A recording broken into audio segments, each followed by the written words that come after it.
How's it going, everybody? It's your BFF Pork Chop here. I'm coming at you live.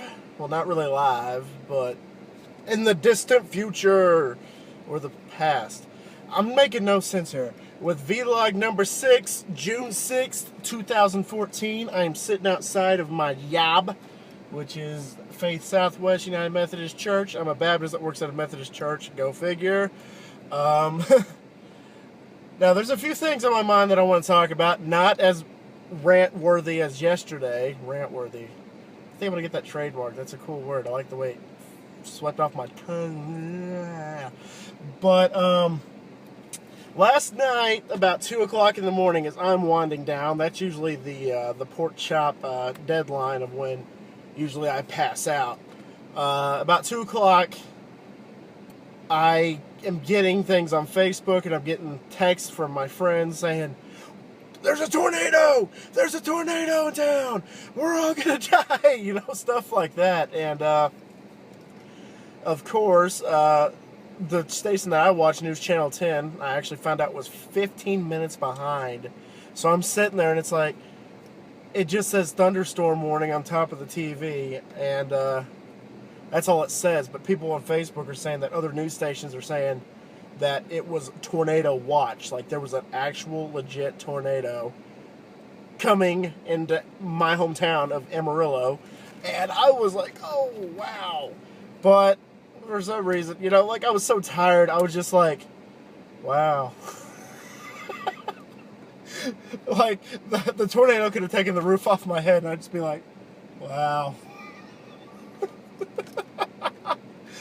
But one of the reasons I found out about this tornado is I'm gonna drop a name, and I know she told me it's okay if I do this, but my friend Mackenzie, she was the one texting me freaking out, like, I don't have cable, I don't have satellite, what is it saying? And then, like, at the time it was saying, yeah, there's a tornado, seek shelter until about 1:45. It was around 2 o'clock. I didn't say at 2 o'clock, so so about 1:45, and she's like, oh God, you know, the tornado sirens went off. She's like, oh God. I could just see her face, and it made me laugh every time I got a text from her. And then I was like, it doesn't make any sense, because News Channel 10 was saying, hey, the rotation of the tornado has stopped. There's no tornado to confirm. But I was thinking, once again, these guys could be 15 minutes behind schedule like they were previously. But now, and then Doppler Dave kept saying, the rotation has stopped, there's no rotation, everything's fine, we're just under thunderstorm watch now. But, like, the sirens went off again. I was like, what the hell, Doppler Dave? You're the guy I trust the most when it comes to weather reporting. And then the sirens go off again. And then he said, oh, like, it wasn't a tornado. Everything was fine. And, of course, you know, I flipped out for nothing. I got my friend Becca, my friend Craig, Kinsey, and even my sister Jacqueline called me. She's like, are you okay? I was fine. Completely fine. Everything's fine. And it was just... that was the highlight of my day yesterday, besides buying 5 new songs for Rock Band.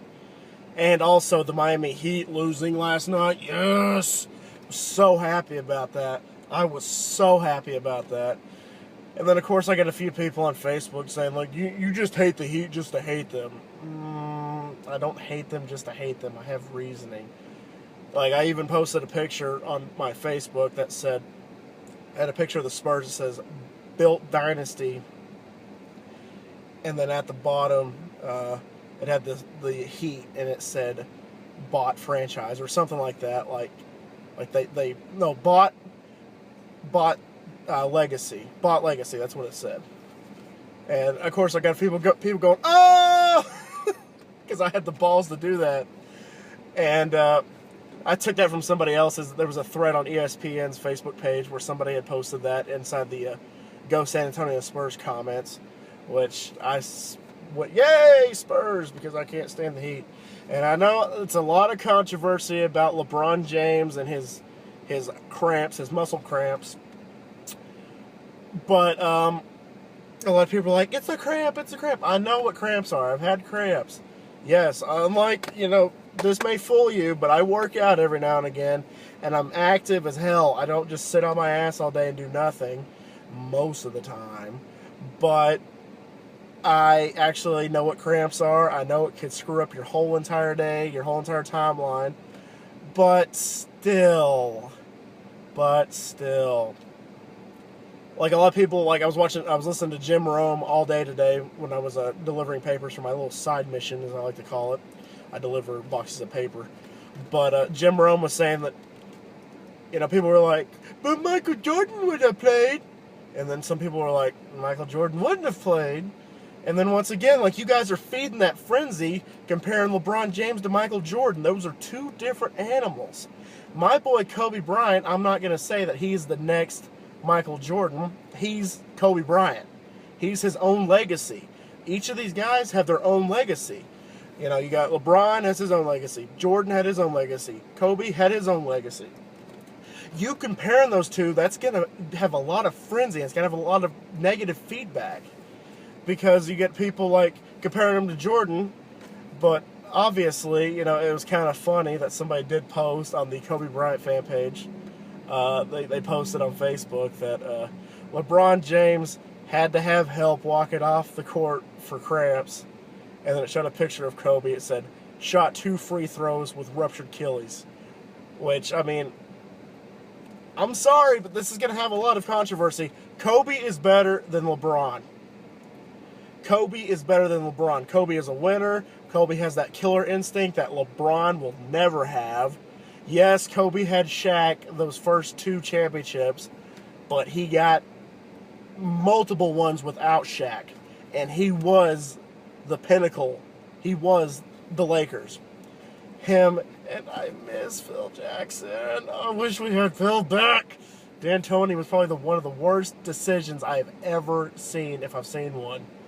Just, why would you hire D'Antoni? Oh my God. I was even like, you had the Zen Master in your hands, and you're just like, nope, we got somebody else. It's like,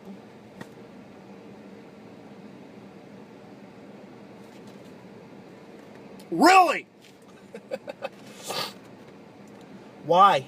Just, why? Why? Okay, that's my little rant. I'm going to go on another rant. I was listening to my favorite Kiss podcast, 3 Sides of the Coin, today. Amazing Kiss podcast, and they were actually talking about how Eric Singer basically was talking about, in an interview he had recently, he was talking about how now that Eric and Tommy are in the Catman and the Spaceman makeup, Ace and Peter are talking trash. But previously, a lot of people don't know this, a few years back, Ace performed with Eric in the Catman makeup. Ace used to be, these 3 guys performed with Ace, but that's Tommy on the shirt, but Ace performed with Eric in the Catman makeup, and actually they had a blast on their Japan and Australian tour when they were with Peter during the farewell tour. You can, like, even some of the DVDs I've seen and some of the performances, you can tell that they were just phoning it in. They were just, hey, here we are, we're Kiss, we're the best rock and roll band of all time, and good nights.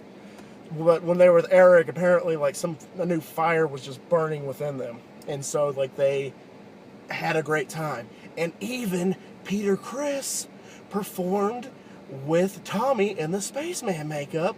And guess what? He didn't talk trash at all. Until he got kicked out of Kiss. Once again is when he started talking trash. So what does that mean? Is when they're getting paid, no complaints. They're best friends. They're going out clubbing. They're going playing ice hockey together. I just made that up. They're going to bars together, watching movies. They're doing stuff together. But once they're out of the band, they're just bitching and complaining. It's not fair that Tommy's in the A's makeup, and it's not fair that Eric is in the Peter Criss' makeup. Shut up! Kiss is a legacy. Kiss is Kiss. Even Gene and Paul have stated that the band can go on without them. Gene and Paul, that is. So Kiss 2.0 is a big possibility that they're going to get 4 brand new guys to be Kiss and carry on the legacy, make multiple albums, sell out tours, everything. I'm hoping this goes like even to my grandchildren when Kiss 2.0 happens, because that would just be amazing. So I could just be like something to share with my kids. I'm even sharing this with Marley and Lawton, and they seem to like Kiss a lot, even though they're 18 and 9 months old, but they enjoy it when I put it on. So it just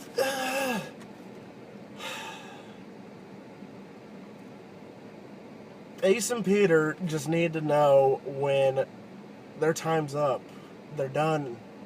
Gene and Paul don't want you back for reasons, and those reasons are, Ace, I love you. You're one of the greatest guitarists of all time, but you haven't been in the last 8 years, and I commend you for that.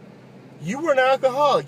Literally, if you go and watch some of the performances, he was performing drunk off his ass. I don't know how we got the notes and everything down, but he was drunk off his ass. And Peter was obviously slowing down. Peter's the oldest of the bunch. He's damn near pushing upper 60s, even pushing 70s, I think. He just, their time is done. It's over. Eric and Tommy are the new Catman and Spaceman. I'm sorry, that's just the way it is, as Tupac would say, just the way it is.